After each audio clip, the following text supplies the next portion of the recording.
আরে এই শাহজাহান শেখের কথা বলছি, বাঘ বাঘ বলতো তো, আজকে দলার পাশে আছে তো। এখন দল কি করছে, ওকে পালাতে সহযোগিতা করছে, বলছে তুই পালা। বুঝতে পারছো না, পালাতে সহযোগিতা করছে। আজ প্রথম দিন দল অনেক কথা বলেছিল, আজ দেখো যত দিন যাচ্ছে কথা কমতে শুরু হয়েছে। এটা নিয়ম। শাহজাহান শেখের মতো অত বড় নেতাকে যদি দল তার পাশে না থাকে বিপদের সময়ে, প্রধানগুলো এখন লুকিয়ে বেড়াচ্ছে, দল এখন পাশে থাকছে না। আপনার পাড়ার চারানা নেতা যারা আপনাদেরকে ডিস্টার্ব করছে, দাদা দিদির কথা শুনে আপনাদের নামে মিথ্যা কেস দিচ্ছে, তারা যখন বিপদে পড়বে দল পাশে থাকবে তো? আমরা ভুলে যাই না সে 21শে জানুয়ারি 2023-এর কথা আমরা ভুলে যাচ্ছি না। মানুষের অধিকারের জন্য কথা বলতে গিয়ে, মানুষের অধিকার সুনিশ্চিত করতে গিয়ে, সমাজ ব্যবস্থা পরিবর্তন করতে গিয়ে আমাদেরকে জেলে রেখেছে। তবে একটা কথা বলছে এখানে দাঁড়িয়ে, একবার নয়, আমরা 100 বার জেল খাটতে প্রস্তুত আছি। সমাজ ব্যবস্থা পরিবর্তনের লক্ষ্যে যেটা নেমেছি তা থেকে পিছপা হব না। আমরা মঞ্চে দাঁড়িয়ে সেই স্বাধীনতা সংগ্রামীদের কথা বলি, মাত্র 18 বছর বয়সে আপনার ক্ষুদিরামের কথা বলি, শহীদ হয়েছে দেশের জন্য। 19 বছর বয়সে প্রফুল্ল চাকি শহীদ হয়েছে, 22 বছর বয়সে প্রীতিলতা শহীদ হয়েছে, 25 বছর বয়সে বিরসা মুন্ডা শহীদ হয়েছে, 27 বছর বয়সে ভগৎ সিং শহীদ হয়েছে। এমন করে 30-এর কোটা পার হয়নি, আপনার আশফাকুল্লাহর মতো লাখো লাখো যোদ্ধারা দেশের জন্য শহীদ হয়েছে। তাদের উত্তরসূরি আমাদের মধ্যে প্রয়োজন আছে। আমাদের সমাজ থেকে আমরা আবার নতুন করে প্রফুল্লকে খুঁজছি, প্রীতিলতাকে খুঁজছি, আশফাকুল্লাহকে খুঁজছি, ভগৎ সিংকে খুঁজছি, বিরসা মুন্ডাকে খুঁজছি। আজকে খুবই প্রয়োজন আছে। তাদের আত্মত্যাগ, তাদের আত্মবলিদানের ফলে স্বাধীন দেশ পেলাম, সংবিধান পেলাম। কিন্তু আজকে অপদার্থ সরকার স্বাধীন দেশে এবং সংবিধানের ওপরে যে আমাদের অধিকার আছে সেটাকে কেড়ে নেওয়ার অপচেষ্টা করছে। দলিতদের যে অধিকার আছে তাকে বুঝিয়ে দেওয়া হচ্ছে না, আদিবাসীর যে অধিকার আছে তাকে বুঝিয়ে দেওয়া হচ্ছে না, মাইনরিটিদের যে অধিকার আছে তাদেরকে বুঝিয়ে দেওয়া হচ্ছে না। সর্বোপরি একজন নাগরিকের যে অধিকার অপদার্থ সরকার সেটা বুঝিয়ে দিচ্ছে না। এর পরিবর্তে নাগরিক অধিকার কেড়ে নেওয়ার চেষ্টা করছে। তাই সময় এসেছে আমাদেরকে জাগ্রত হতে হবে। আমাদের মধ্য থেকে নতুন করে প্রফুল্লকে আমরা দেখতে চাই, শহীদ ক্ষুদিরামের মতো দেখতে চাই, আশফাকুল্লাহর মতো দেখতে চাই। আপনাদের মধ্য থেকে উঠে আসবে আগামী দিনের সাথ নিয়ে যারা দেশের সার্বভৌমত্ব এবং সংবিধান পরিপন্থী, সার্বভৌমত্বকে যারা আঘাত করছে এবং সংবিধান পরিপন্থী যারা কাজ করছে, তাদের বিরুদ্ধে গণতান্ত্রিক প্রক্রিয়াতে আমাদের জাগরণ হতে হবে। তাদের বিরুদ্ধে ভোটের মাধ্যমে তাদেরকে প্রতিহত করতে হবে। প্রস্তুত আছেন তো নাকি ভাই? না পুলিশ আসলে ভয় পেয়ে যাবেন? ভয় পাওয়ার কোনো জায়গা নাই। শীতকালের সময় পুলিশ যদি আসে, মিথ্যা কেস দিচ্ছে তো ভয় পাবেন না। মিথ্যা কেস দিলে ভয় পাবেন না, এটা আইসে পার্টি, ভয় পাবেন না। আপনাদের বলে যাই একটা কথা, ধরুন না আপনাদের নামে মিথ্যা কেস হয়েছে, পুলিশ এসে অ্যারেস্ট করেছে, পুলিশ বাড়িতে এসে ঘিরে নিয়েছে, যেন একটা ক্রিমিনালকে ঘিরেছে, একটা রাজনৈতিক নেতাকে যেভাবে পুলিশ ট্রিট করে যেন মনে হয় ক্রিমিনাল। ওই শাহজাহান শেখকে খুঁজে পাচ্ছে না, কিন্তু আমার বুথের কারণে আমি মিথ্যা কেস দিলে 4 গাড়ি পুলিশ এসে ঘিরে ফেলবে। ও ঘিরে ফেলুক, তার মানে শাহজাহান শেখের থেকে আমার বুথের ওই কর্মীটার গুরুত্বটা বেশি গণতন্ত্রকে রক্ষার লড়াইয়ে, এটা বোঝা যাচ্ছে। তো ব্যাপারটা হচ্ছে পুলিশ এসে ঘিরে নিতে পারে, কিচ্ছু চাপ নেবে না। এটা ঠান্ডা কাল, পুলিশের যিনি দায়িত্বে থাকবেন লিড করে একটা অফিসার, বলবেন স্যার একটু দাঁড়ান, আমি বাড়ি থেকে একটু কম্বলটা নিই। আপনাদের বলে রাখি, জেলের কম্বলে বেশি ঠান্ডা কাটবে না, পাতলা কম্বল, ঠিক আছে? দুটো দেবে, একটা গায়ে দেবে, একটা বিছানো, আর তলায় ঠান্ডা উঠতে পারে। একটু মোটা কম্বল নিয়ে নেবেন, নিয়ে বলুন সাহেব চলুন। যাওয়ার সময় বাড়ির লোককে বলে দেবেন আমাদের যারা নেতৃত্বরা আছে আধার কার্ড বা ভোটার কার্ডের জেরক্সটা যেন পাঠিয়ে দেয়। এটা পারবেন তো? বলে মা মানে বাড়ির যে থাকবে বলে দেবেন আধার কার্ড বা ভোটার কার্ডের জেরক্সটা যারা নেতৃত্ব আছে ওদেরকে পৌঁছে দেবেন। আমি দায়িত্ব নিয়ে বলছি। আপনাদের বসিরহাট কোর্ট তো, বসিরহাট কোর্টে আপনাদেরকে নিয়ে যাওয়ার আগে আইএসএফ আপনার জন্য লয়ার বসিরহাট কোর্টে রেডি করে দেবে। আপনি যাওয়ার আগে বসিরহাট কোর্টে লয়ার আপনাকে জামিনের জন্য প্রস্তুত নিয়ে নেবে। আপনাকে জামিন করাবো। ধরে নিলাম বসিরহাট কোর্টে জামিন হলো না, কোথায় যেতে হবে? বারাসাত কোর্টে। ধরে নিলাম ওখানেও জামিন হলো না, কোথায় যেতে হবে? হাইকোর্টে গিয়ে জামিন করাবো।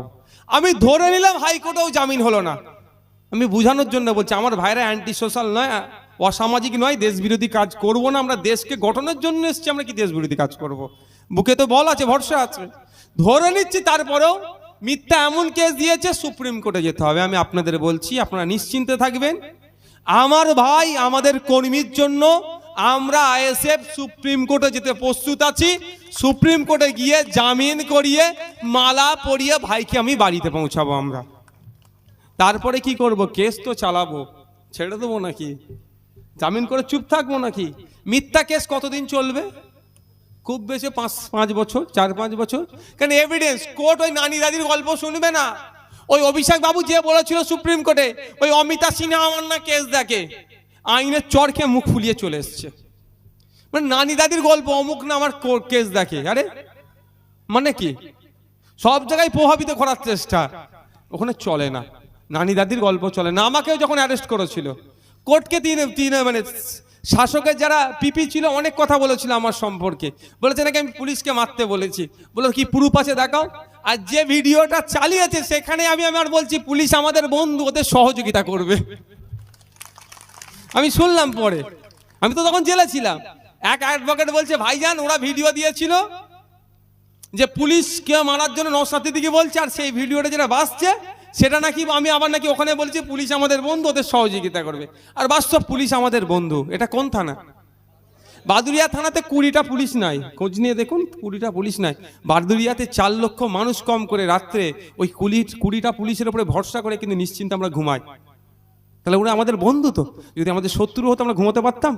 আমাদের বন্ধু। হ্যাঁ, বন্ধু সেজে যারা শত্রুতা করছে, যারা আইন ভঙ্গ করছে, তাদের বিরুদ্ধে আমাদের লড়াই জারি আছে। কটাকে কলকাতা হাইকোর্টে দেখেছি, ওসি ওখানে গিয়ে একটা ঠান্ডা মেরে গিয়েছে, আরো কটা যাবে। আপনার এলাকার কেউ যদি কোনো পুলিশ আইন বহির্ভূত কাজ করে, আইন হাতে আপনারা তুলবেন না। ও তাকে কিভাবে কোর্টে নিয়ে যে হাজির করতে হয় আমাদেরকে জানাবেন, আমরা করব। কিন্তু কেউ আইন হাতে তুলবেন না, তারা আমাদের বন্ধু, আমরা তাকে করব। যেটা বলছিলাম, 2 বছর 4 বছর পরে কেস কি হবে? আমার ভাইকে পুরো আমি খালাস করিয়ে নেব, অর্থাৎ পুরো মুক্ত। তারপরে কি ছেড়ে দেবো? একটু খোঁজ নিয়ে দেখে নেবেন। কারণ আমি মিথ্যা মামলা করলে মানহানির মামলা হয় একটা, ঠিক আছে? আমার ভাইকে তুলে জেলে নিয়ে গেছিলে, আমার ভাইকে ডিস্টার্ব করিয়েছে, ছুটিয়েছো, আমি ছেড়ে দেবো? ওই উকিলকে দিয়ে যে ব্যাটা মিথ্যা কেস করেছিল দাদা দিদির কথা শুনে, সেই ব্যাটার বিরুদ্ধে আমরা মানহানির মামলা ঠুকবো। মানহানির মামলা 2 রকম ভাবে হয়, একটা সিভিল হয়, একটা ক্রিমিনালে হয়। একটা হচ্ছে টাকা পয়সা ক্ষতিপূরণে হয়, আর একটা জেল জরিমানা হয়। দেখবো ব্যাটা যদি অর্থশীল হয়, বিত্তশালী হয়, ওর নামে সিভিলে যাব, ওর জেল খাটানোর মামলাতে যাব। আর ও যদি গরিব হয়, ওর চুলকানি বেশি, ওকে ক্ষতিপূরণে যাব। বুঝতে পারছো না? বড় লোকের জন্য যাব জেল খাটাতে, আর গরিবের যাব ফাইন করাতে। সুতরাং যারা মিথ্যা কেস করছেন আমাদের নামে, তাদেরকে বলে দেবেন দাদা দিদির কথা শুনে কেস করছে করো, কিন্তু যখন ফাঁদে পড়বে কোনো দাদা দিদি থাকবে না। আরে এই শাহজাহান শেখের কথা বলছি, বাঘ বলতো তো, আজকে দল আর পাশে আছে তো। এখন দল কি করছে? ওকে পালাতে সহযোগিতা করছে, বলছে তুই পালা। বুঝতে পারছো না? পালাতে সহযোগিতা করছে। আজ প্রথম দিন দল অনেক কথা বলেছিল, আজ দেখো যত দিন যাচ্ছে কথা কমতে শুরু হয়েছে। এটা নিয়ম। শাহজাহান শেখের মতো অত বড় নেতাকে যদি দল তার পাশে না থাকে বিপদের সময়ে, প্রধানগুলো এখন লুকিয়ে বেড়াচ্ছে, দল এখন পাশে থাকছে না। আপনার পাড়ার চারানা নেতা যারা আপনাদেরকে ডিস্টার্ব করছে, দাদা দিদির কথা শুনে আপনাদের নামে মিথ্যা কেস দিচ্ছে, তারা যখন বিপদে পড়বে দল পাশে থাকবে তো? হ্যাঁ, মনে হচ্ছে থাকবে? আমরা 42 দিন জেল খেটে অনেক জ্ঞান হয়েছে আমাদের সাথে। তৃণমূলের অনেক লোক জেল খাটছে, যোগাযোগ করেছে, আমাদের বলেছে, দুঃখ করছে ভাইজান বিশ্বজিৎদার সাথে বেশি হতো, আমাকে সেলে রাখতো, বিশ্বজিৎদার সাথে কিছু রকম থাকতো, আমি তো একা থাকতাম। বিশ্বজিৎদার সাথে বেশি কথা বলেছে ভাইজান বা বিশ্বজিৎদা, আমরা তৃণমূলের হয়ে খেলতাম, মানে বুঝতে পেরেছেন তো, আমরা তৃণমূলের হয়ে খেলতাম, ফেসে গিয়েছি, জেলে আছি। আমার বাড়ির লোকজন নেতার কাছে গেলে নেতার বাড়ি থেকে দূর দূর করে হাঁকিয়ে দেয়। আমরা সব নম্বর দিয়ে এসেছি, অনেকের জন্য আমরা উকিল লাগিয়েছি, জামিন করিয়ে। একটাই কথা, মূল স্রোতে ফিরে আসো, মূল স্রোতে ফিরে আসো। আমার হয়েও খেলতে লাগবে না ভাই, ওই খেলা বন্ধ করো। কে কাকে খেলছে? মামার ছেলে জ্যাঠার ছেলের সাথে যে খেলছে ভাই, কাকা ভাইপো, খেলা বন্ধ করো। ওদিকে শুভেন্দু অধিকারীকে মমতা ব্যানার্জি চা খাওয়াচ্ছে, কোনো সমস্যা হচ্ছে না। দিলীপ ঘোষ, কুণাল ঘোষ, সুকান্ত মজুমদার এক জায়গায় বসে কেক কাটছে, কোনো সমস্যা হচ্ছে না। আর যত খেলাকলি মারামারি ওই বুথের স্তরে কেন হবে, এটা আপনাদেরও খেয়াল রাখতে হবে। আমি অবাক হয়ে যাই, মারামারি যত বুথের লোক, আর যার জন্য মারামারি করলো দেখো সে এক জায়গায় এসি রুমের মধ্যে বসে চা খাচ্ছে। তারা যদি এক জায়গায় এসি রুমে বসে চা খেতে পারে, আপনারা পারবেন না? আমি আইএসএফ এর যারা আছে তাদের বলবো এই সমাজ ব্যবস্থা আপনাদেরকে দায়িত্ব নিতে হবে। লোকালে যারা তৃণমূল করে, বিজেপি করে, সিপিএম করে, আইএসএফ করে, কারো দেখার দরকার নেই। যে কোনো নেতা হবে, সৌজন্যতার রাজনীতি আপনারা করুন, তাদেরকে চায়ের অফার করুন। ওরা যদি এসিতে খেতে পারে, আপনারা নন এসিতে চা খাবেন। এটা আমি আইএসএফ এর ছেলেদের উদ্দেশ্যে বলে যাচ্ছি। এই সমাজ ব্যবস্থা গড়তে হবে। সকলে ভালো থাকবেন, সুস্থ থাকবেন। আবার কোনো সময় আসলে কথা হবে। তবে 21শে জানুয়ারি ভুলে যাবেন না তো? কলকাতা রাজপথে দেখা হচ্ছে তো? একদম কলকাতা রাজপথে দেখাবে। কারো কোনো প্ররোচনায় পা দেবেন না। আমাদের মিটিং করতে, আমাদের প্রতিষ্ঠা দিবস উদযাপন করতে যাচ্ছি, যাওয়ার পথে অনুরোধ করব, গাড়ি কেউ জোরে চালাবেন না, ধীরে সুস্থে যাবেন, ট্রাফিক মেনটেন করবেন। বাচ্চাদের নিয়ে যাওয়ার কোনো প্রয়োজন নয়। শৃঙ্খলাবদ্ধ হয়ে যাবেন, শৃঙ্খলাবদ্ধ হয়ে আসবেন। একদম 11টা থেকে আমাদের প্রোগ্রাম শুরু করার আমাদের ইচ্ছা আছে। বেলা ছোট, সকাল সকাল আমরা ছেড়ে দেবো। প্রত্যেকের কাছে অনুরোধ করছি, আসুন। ফ্যাসিস্ট বিজেপি 1 মিনিট দাঁড়াবেন, আমাদের শুধু একটা ঘোষণা দেবে। আমাদের জেলা প্রেসিডেন্ট এসে পৌঁছেছেন, একটা ঘোষণা দেবে। আপনারা অপেক্ষা 1 মিনিট আর 2-1 মিনিট দাঁড়িয়ে যান। যে আমরা ফ্যাসিস্ট বিজেপি সরকার এবং দুর্নীতিগ্রস্ত স্বৈরাচারী তৃণমূল সরকারের বিরুদ্ধে জোট গড়ে তোলার লক্ষ্যে আমরা আগামী 21শে জানুয়ারি কলকাতা রাজপথে উপস্থিত হচ্ছি। সকলের কাছে এ বলে আমার বক্তব্য শেষ করছি।